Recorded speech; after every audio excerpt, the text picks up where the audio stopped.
मोहनदरी आश्रम शाळा प्रकरणी आमदार नितीन पवार यांची भूमिका स्पष्ट।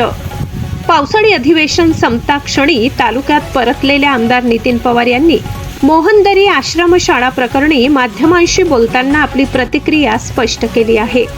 याबाबत शाळा व्यवस्थापन यांनी विद्यार्थ्यांच्या सुरक्षिततेबाबत व आरोग्याबाबत कोणती काळजी घ्यायला हवी याबाबत स्पष्ट सूचना प्रकल्प कार्यालयाला करण्यात आल्या आहेत।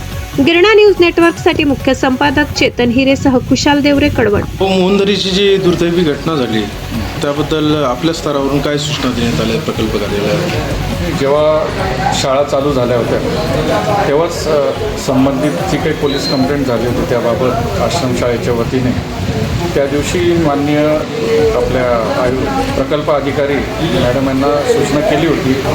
तेव्हाच ते दोन जे काही अधीक्षक किंवा मुख्याध्यापक आहे तेव्हाच त्यांना निलंबित केलं गेलं पाहिजे होतं। आज मी जी काही माहिती घेतली आपल्याच माध्यमातून की त्यांना अजून निलंबित करण्यात आलं नाही आहे आणि आपल्या म्हणण्याप्रमाणे माननीय मंत्री महोदयांशी बोलणं झालं आहे ते दोघांनाही सोमवारपर्यंत निलंबित करण्यात येईल असं मला मंत्री महोदयांनी आश्वासित केलं आहे। पण सदर जी घटना घडली ही गंभीर आहे, अशी परत घटना घडू नये याबाबत आम्ही सूचना दिल्या आहेत आणि मंत्री महोदयांनी पण याबाबत सूचना दिल्या आहेत।